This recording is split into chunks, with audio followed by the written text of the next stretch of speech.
شروع اللہ کے نام سے جو بڑا مہربان نہایت رحم والا ہے۔ سورۃ النمل آیت 16 میں ہے، اور داؤد کے وارث سلیمان ہوئے، کہنے لگے لوگو ہمیں پرندوں کی بولی سکھلائی گئی ہے اور ہم سب کچھ دیے گئے ہیں، بے شک یہ بالکل کھلا ہوا فضل الہی ہے۔ یہاں وراثت سے مراد مال نہیں بلکہ بادشاہت اور نبوت مراد ہے۔ اللہ تعالیٰ نے انہیں ایسا بادشاہ بنایا کہ ساری دنیا میں ان جیسا کوئی نہیں ہوا، آپ سے بڑھ کر بادشاہت بھی کسی کی نہ ہو سکی، کیونکہ خود سلیمان علیہ السلام نے یہ دعا کی تھی کہ الہی مجھے ایسی سلطنت عطا فرما کہ جو میرے بعد اور کسی کے شایع نشان نہ ہو۔ کہا کہ اے میرے رب مجھے بخش دے اور مجھے ایسا ملک عطا فرما جو میرے سوا کسی شخص کے لائق نہ ہو، تو بڑا ہی دینے والا ہے۔ پس ہم نے ہوا کو ان کے ماتحت کر دیا، وہ آپ کے حکم سے جہاں آپ چاہتے نرمی سے پہنچا دیا کرتی تھی، اور طاقتور جنوں کو بھی ان کا ماتحت کر دیا، ہر عمارت بنانے والے کو اور غوطہ خور کو اور دوسرے جنات کو بھی جو زنجیروں میں جکڑے رہتے تھے۔ جن سلیمان علیہ السلام کے حکم سے بلند و بالا عمارتیں تعمیر کرتے تھے، دریاؤں میں غوطہ لگا کر ان سے ہیرے جواہرات اور موتی وغیرہ نکالتے تھے۔ دوسرے جو کام عام انسانوں کی طاقت سے زیادہ ہوتے تھے وہ آپ جنوں سے لیا کرتے تھے۔ جو جن آپ کے حکم سے سرتابی کرتے یا شرارتیں کر کے کام میں رکاوٹ ڈالتے یا دوسروں کو تنگ کرتے تو آپ انہیں زنجیروں میں جکڑ کر قید خانے میں ڈال دیتے، اور یہ آپ پر اللہ کی طرف سے بہت بڑا انعام اور احسان تھا، جیسا کہ اللہ تعالیٰ سورۃ صاد آیت 39 میں فرماتے ہیں۔ یہ ہے ہمارا عطیہ، اب تو احسان کر یا روک رکھ، کچھ حساب نہیں۔ اللہ تعالیٰ نے سلیمان علیہ السلام کو ان پر قبضہ اور اختیار دے دیا اور فرمایا اب آپ کی مرضی، آپ انہیں سزا دیں یا درگزر کریں، کسی کو کچھ دیں یا روک لیں، آپ کے لیے سب کچھ جائز ہے۔ دوسرے مقام پر اللہ تعالیٰ سورہ سبا آیت 12 میں فرماتے ہیں، اور اس کے رب کے حکم سے بعض جنات اس کی ماتحتی میں اس کے سامنے کام کرتے تھے، اور ان میں سے جو بھی ہمارے حکم سے سرکشی کرے ہم اسے بھڑکتی ہوئی آگ کے عذاب کا مزہ چکھائیں گے۔ اس طرح اللہ تعالیٰ سورہ سبا آیت 13 میں فرماتے ہیں، جو کچھ سلیمان چاہتے جنات وہ تیار کر دیتے، مثلا قلعے، مجسمے اور حوضوں جیسے پیالے اور چولہوں پر جمی ہوئی مضبوط دیگیں۔ اے آل داود اس کے شکریے میں نیک عمل کرو، میرے بندوں میں سے شکر گزار کم ہی ہیں۔ یعنی جنات سلیمان علیہ السلام کے حکم کے مطابق بڑے بڑے محل، مساجد، قلعے، مختلف مساجد کے ماڈل یا سینریوں کے ماڈل، بڑے بڑے تھال اور اتنی بڑی دیگیں بناتے تھے جو بوجھل اور نقل و حمل کے قابل نہ ہونے کی وجہ سے کسی خاص مقام پر نصب کر دی جاتی تھی، اور یہ آپ پر اللہ تعالیٰ کا عظیم احسان تھا۔ اس کے علاوہ دیگر معجزات سے بھی اللہ تعالیٰ نے آپ کو سرفراز فرمایا تھا، جیسا کہ سورۃ الانبیاء آیت 82 میں اللہ تعالیٰ فرماتے ہیں، اسی طرح بہت سے شیاطین بھی ہم نے اس کے تابع کیے تھے جو اس کے فرمان سے غوطہ لگاتے تھے، اور اس کے سوا بھی بہت سے کام کرتے تھے، ان کے نگہبان ہم ہی تھے۔ یہ تمام اقتدار اللہ تعالیٰ نے آپ کو عطا کیا تھا۔ آپ کے معجزات میں سے ایک معجزہ یہ بھی تھا کہ ہوا آپ کے لیے مسخر یعنی مطیع و فرما بردار تھی۔ اللہ تعالیٰ سورہ صاد آیت 36 میں فرماتے ہیں، بس ہم نے ہوا کو ان کے ماتحت کر دیا، وہ آپ کے حکم سے جہاں آپ چاہتے نرمی سے پہنچا دیا کرتی تھی۔ اللہ تعالیٰ سورۃ الانبیاء آیت 81 میں فرماتے ہیں، اور ہم نے تیز و تند ہوا کو سلیمان کے تابع کر دیا جو اس کے فرمان کے مطابق اس زمین کی طرف چلتی تھی جہاں ہم نے برکت دے رکھی ہے، اور ہم ہر چیز کا علم رکھنے والے ہیں۔ اسی طرح اللہ تعالیٰ سورہ سبا آیت 12 میں فرماتے ہیں، اور ہم نے سلیمان کے لیے ہوا کو مسخر کر دیا کہ صبح کی منزل اس کی مہینہ بھر کی ہوتی تھی اور شام کی منزل بھی مہینہ بھر کی ہوتی تھی۔ دیگر معجزات کی طرح اللہ تعالیٰ نے سلیمان علیہ السلام کو یہ معجزہ بھی عطا فرمایا کہ تیز و تند ہوا کو ان کا تابع فرمان بنا دیا۔ آپ اس ہوا کو جس طرح کا حکم دیتے وہ حکم کی تعمیل کرتی، اور اس طرح آپ ایک ماہ کا سفر چند گھنٹوں میں طے کر لیا کرتے تھے۔ داؤد علیہ السلام کو تو اللہ تعالیٰ نے لوہے کی ڈھلائی کا کام سکھایا تھا، جبکہ سلیمان علیہ السلام کو لوہے کی ڈھلائی کے علاوہ تانبے کی ڈھلائی کا فن بھی سکھایا۔ سورہ سبا آیت 12 میں اللہ تعالیٰ فرماتے ہیں، اور ہم نے اس کے لیے تانبے کا چشمہ بہا دیا۔ اس چشمے میں پانی کی بجائے تانبا بہتا تھا، آپ اس سے جو چاہتے بنا لیتے۔ آپ گھوڑوں کو بہت پسند فرماتے تھے، آپ کے پاس بہت سے گھوڑے تھے۔ اللہ تعالیٰ سورۃ صاد آیت 30 تا 33 میں فرماتے ہیں، اور ہم نے داؤد کو سلیمان عطا فرمایا جو بڑا اچھا بندہ تھا اور بے حد رجوع کرنے والا تھا۔ جب ان کے سامنے شام کے وقت تیز رو خاصے کے گھوڑے پیش کیے گئے تو کہنے لگے، میں نے ان گھوڑوں پر اپنے پروردگار کی یاد کو ترجیح دی یہاں تک کہ آفتاب غروب ہو گیا۔ ان گھوڑوں کو دوبارہ میرے سامنے لاؤ۔ پھر تو ان کی پنڈلیوں اور گردنوں پر ہاتھ پھیرنے لگے۔ گھوڑے 20,000 سے زائد تھے۔ گھوڑوں کے معائنے میں ان کا روزمرہ کا ذکر رہ گیا، تب انہیں ذکر الہی کا خیال آیا، جس پر انہیں سخت صدمہ ہوا اور کہنے لگے کہ میں گھوڑوں کی محبت میں اتنا گم ہو گیا کہ سورج غروب ہو گیا۔ تو ان گھوڑوں کو دوڑایا کہ وہ نظروں سے اوجھل ہو گئے۔ پھر انہیں دوبارہ طلب کیا اور پیار محبت سے ان کی پنڈلیوں اور گردنوں پر ہاتھ پھیرنا شروع کر دیا۔ امام بخاری نے ابو ہریرہ رضی اللہ عنہ سے روایت کی ہے کہ ایک مرتبہ سلیمان علیہ السلام نے ارادہ کیا کہ اس شب میں اپنی بیویوں کے ساتھ ازدواجی فریضہ ادا کروں گا تو میری ہر ایک بیوی سے لڑکا پیدا ہوگا اور وہ میدان جہاد کا مجاہد بنے گا، لیکن اس ارادے کے ساتھ انشاءاللہ کہنا بھول گئے۔ اللہ تعالیٰ کو جلیل القدر پیغمبر کا یہ طرز پسند نہ آیا، چنانچہ اللہ تعالیٰ نے سلیمان علیہ السلام کے اس دعوے کو اس طرح غلط ثابت کر دیا کہ تمام بیویوں میں سے صرف ایک بیوی کے ہاں مردہ بچہ پیدا ہوا۔ تب سلیمان علیہ السلام کو احساس ہوا کہ یہ انشاءاللہ نہ کہنے کا نتیجہ ہے، چنانچہ انہوں نے فوری توبہ کی اور انشاءاللہ کہنے کو اپنا معمول بنا لیا۔ اللہ تعالیٰ نے آپ کو فیصلہ کرنے کی زبردست صلاحیت عطا فرمائی تھی۔ سورۃ الانبیاء آیت 87 میں ہے۔ اور داؤد اور سلیمان کو یاد کیجئے جبکہ وہ کھیت کے معاملے میں فیصلہ کر رہے تھے کہ کچھ لوگوں کی بکریاں اس میں چر چگ گئی تھیں اور ان کے فیصلے میں ہم موجود تھے۔ ہوا یہ کہ دو آدمی ہمسائے تھے، ان میں جھگڑا ہو گیا۔ ان میں سے ایک کے پاس کھیت تھا، اس میں اس نے فصل بو رکھی تھی، دوسرے کے پاس کچھ بکریاں تھیں۔ بکریوں کا چرواہا رات کے وقت دیوار والے دروازے کو بند کر دیتا تھا تاکہ بکریاں نکل کر فصل کو نقصان نہ پہنچائیں۔ ایک دن وہ دروازہ بند کرنا بھول گیا، بکریاں کھیت میں آ کر چرنے لگیں، فصل خراب ہو گئی۔ دونوں داؤد علیہ السلام کے پاس آئے، اپنا مقدمہ پیش کیا۔ داؤد علیہ السلام قاضی بھی تھے، اس وقت سلیمان علیہ السلام کہیں گئے ہوئے تھے۔ داؤد علیہ السلام مقدمہ سن کر کہنے لگے، یہ بکریوں والے کی سستی کا نتیجہ ہے، اس کا حل یہی ہے کہ وہ تیری بکریاں اپنی تحویل میں لے لے۔ دونوں فریق باہر نکلے تو سلیمان علیہ السلام سے ملاقات ہوئی، انہوں نے تفصیل سن کر فرمایا، میرے ساتھ آؤ۔ وہ انہیں داؤد علیہ السلام کے پاس لے آئے اور بولے، اس مقدمے کا اس سے بہتر فیصلہ یہ ہے کہ یہ بکریاں زمین والے کو دے دیں اور زمین بکریوں والے کو۔ جب بکریوں والا زمین کو پہلی حالت میں اگا دے گا تو آپ دونوں کی چیزیں انہیں لوٹا دیں۔ اس دوران کھیتی کا مالک بکریوں کے دودھ سے فائدہ حاصل کرتا رہے گا، یہ فیصلہ زیادہ بہتر ہے۔ اس سے بکریوں والا اپنی بکریوں سے بالکل محروم نہ ہوا اور کھیتی والے کا نقصان پورا ہو گیا۔ یہ فیصلہ آپ کو اللہ تعالیٰ نے سمجھایا تھا۔ اللہ تعالیٰ سورۃ الانبیاء آیت 89 میں فرماتے ہیں، ہم نے اس کا صحیح فیصلہ سلیمان کو سمجھا دیا، ہاں ہر ایک کو ہم نے علم و حکمت سے نوازا تھا۔ بخاری اور مسلم میں ایک حدیث ہے، اس میں اسی قسم کا ایک واقعہ بیان ہوا ہے کہ دو عورتیں اپنا مقدمہ داؤد علیہ السلام کے پاس لائیں۔ دونوں کو اللہ نے ایک ایک بچہ دے رکھا تھا۔ ایک بھیڑیے نے حملہ کر کے بڑی عمر والی کا بچہ چیر پھاڑ ڈالا۔ عورت چالاک تھی، اس نے چھوٹی عمر والی کا بچہ چھین لیا کہ یہ میرا بچہ ہے۔ داؤد علیہ السلام نے دیکھا بچہ بڑی عورت کے پاس ہے تو اس کے حق میں فیصلہ دے دیا۔ سلیمان علیہ السلام نے داؤد علیہ السلام سے اجازت چاہتے ہوئے کہا، کیا میں اس مقدمے کا فیصلہ کر سکتا ہوں؟ انہوں نے اجازت دے دی۔ سلیمان علیہ السلام نے عورت سے کہا، بچہ مجھے دے دو۔ بچہ ہاتھ میں لے کر انہوں نے تلوار نکالی اور دونوں عورتوں سے فرمایا، میں اس کے دو ٹکڑے کر کے تم دونوں میں برابر برابر تقسیم کرنے لگا ہوں۔ یہ سن کر بڑی عورت بولی کہ ٹھیک ہے، جبکہ چھوٹی عورت مامتا کی وجہ سے چلا اٹھی کہ آپ اسے زندہ رہنے دیں اور اسے دے دیں۔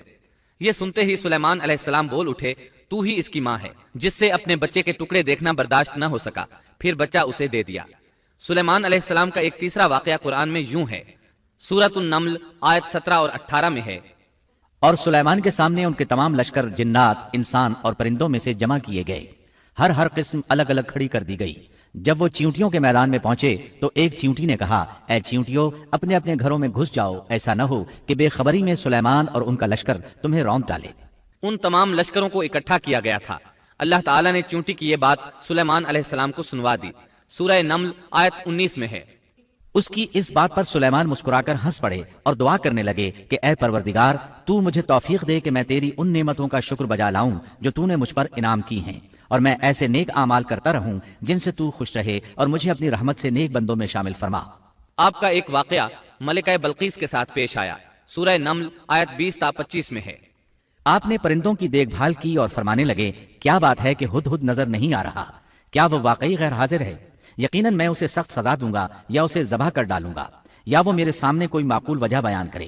کچھ زیادہ دیر نہ گزری تھی کہ اس نے آ کر کہا، میں ایک ایسی خبر لایا ہوں کہ آپ کو اس کی خبر ہی نہیں، اور میں سبا کی ایک سچی خبر آپ کے پاس لایا ہوں۔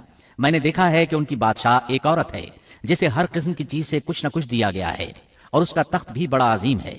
میں نے اسے اور اس کی قوم کو اللہ تعالیٰ کو چھوڑ کر سورج کو سجدہ کرتے ہوئے پایا ہے۔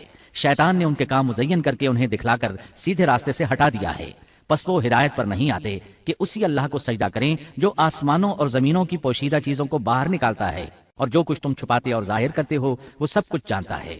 ہدہد نے اللہ تعالیٰ کی یہ صفت اس لیے بیان کی کہ یہ اپنی حس کے ذریعے زمین میں پانی والے حصے کا پتہ چلا لیتا ہے۔ سلیمان علیہ السلام کو بھی یہی ہدہد بتایا کرتا تھا کہ پانی کہاں ہے۔ پھر آپ جنات کے ذریعے پانی نکلواتے تھے۔ یہ اطلاع سن کر سلیمان علیہ السلام حیران ہوئے۔ آپ نے ہدہد سے کہا، ہم ابھی تمہاری بات کی تصدیق کر لیتے ہیں۔ سورہ نمل آیت 27 اور 28 میں ہے۔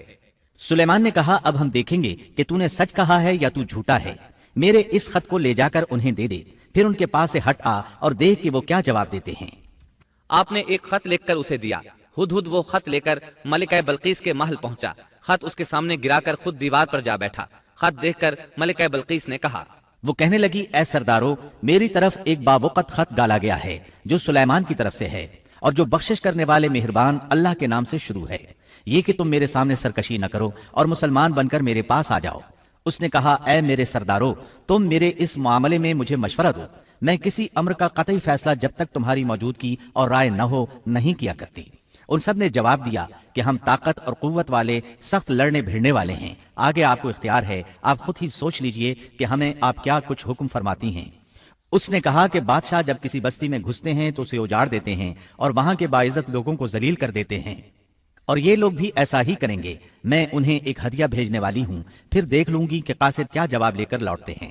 ملکہ بلقیس یہ اندازہ کرنا چاہتی تھی کہ سلیمان علیہ السلام کس قسم کے بادشاہ ہیں، اور یہ کہ وہ ان کے خلاف لڑ سکیں گے یا نہیں۔ چنانچہ اس نے فلسطین کی طرف بے شمار تحائف روانہ کیے تاکہ لڑائی کی نوبت نہ آئے، لیکن جب یہ تحائف سلیمان علیہ السلام کے پاس پہنچے تو آپ غضبناک ہو گئے۔ بس جب قاصد سلیمان کے پاس پہنچا تو آپ نے فرمایا، کیا تم مال سے مجھے مدد دینا چاہتے ہو؟ مجھے تو میرے رب نے اس سے بہت بہتر دے رکھا ہے جو اس نے تمہیں دیا ہے، بس تم ہی اپنے تحفے سے خوش رہو۔ جا ان کی طرف واپس لوٹ جا، ہم ان کے مقابلے پر وہ لشکر لائیں گے جن کے سامنے پڑنے کی ان میں طاقت نہیں، اور ہم انہیں ذلیل و پست کر کے وہاں سے نکال باہر کریں گے۔ قاصد ان کا جواب سن کر اور یہ صورتحال دیکھ کر دہشت زدہ ہو گئے۔ انہوں نے بلقیس کے پاس جا کر ساری حقیقت بیان کر دی۔ ملکہ بلقیس نے انہیں پیغام بھجوایا کہ ہم اسلام قبول کرنے کے لیے تیار ہیں۔ سلیمان علیہ السلام تک اس کا پیغام پہنچا تو آپ اپنے درباریوں کی طرف متوجہ ہوئے۔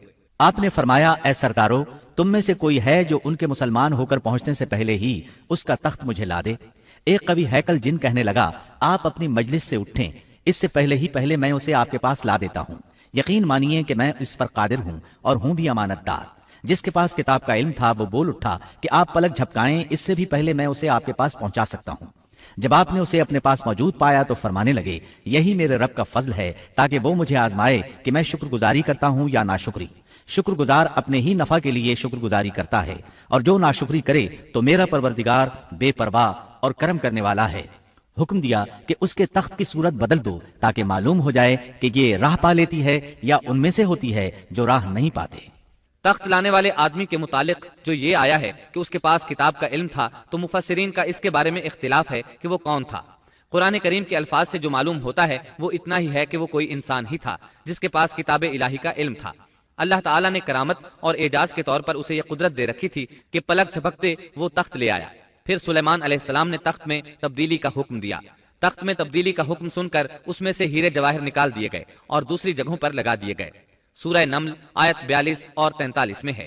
پھر جب وہ آ گئی تو اس سے کہا گیا کہ ایسا ہی تیرا بھی تخت ہے؟ اس نے جواب دیا کہ یہ گویا وہی ہے، ہمیں اس سے پہلے ہی علم دے دیا گیا تھا اور ہم مسلمان تھے۔ اسے انہوں نے روک رکھا تھا کہ جن کی وہ اللہ کو چھوڑ کر پرستش کرتی رہی تھی، یقیناً وہ کافر لوگوں میں سے تھی۔ اب سلیمان علیہ السلام کی ملکہ بلقیس سے گفتگو شروع ہوئی۔ پھر وہ اسے تخت کے پاس لے آئے۔ اس سے پوچھا، کیا تیرا تخت بھی اسی طرح کا ہے؟ اس نے بہت اچھا اور فصاحت سے بھرپور جواب دیا۔ اس نے نہ تو یہ کہا کہ ہاں، کیونکہ وہ تو اپنا تخت پیچھے سبا کے علاقے میں چھوڑ آئی تھی، یہاں کیسے آ سکتا تھا، نہ اس نے یہ کہا کہ نہ، کیونکہ یہ وہی محسوس ہو رہا تھا۔ البتہ اس میں قدر تبدیلی محسوس ہو رہی تھی۔ اس نے عجیب جملے میں جواب دیا کہ یہ وہی لگتا ہے۔ سلیمان علیہ السلام یہ جواب سن کر حیران ہوئے۔ اب آپ نے اسے اپنی سلطنت کا غلبہ دکھانے کے لیے ایسا منظر دکھایا جو کسی بشر نے آج تک نہیں دیکھا۔ چنانچہ آپ اسے ایک محل میں لے گئے۔ یہ مکمل طور پر شیشے کا تھا، اسے دوسری طرف دیکھا جا سکتا تھا۔ فرش بھی شیشے کا تھا، شیشے کے نیچے پانی چھوڑا گیا تھا، پانی چلتا رہتا تھا۔ آپ اسے لیے اندر داخل ہوئے تو وہ بہت حیران ہوئی کہ محل میں پانی بہ رہا ہے۔ اس نے اپنا لباس کچھ اوپر کر لیا کہ بھیگ نہ جائے۔ اس نے اپنا پاؤں پانی پر رکھنا چاہا تو وہ شیشے پر پڑا، اور زیادہ حیران ہوئی اور شرمندہ بھی کہ دھوکا کھا گئی۔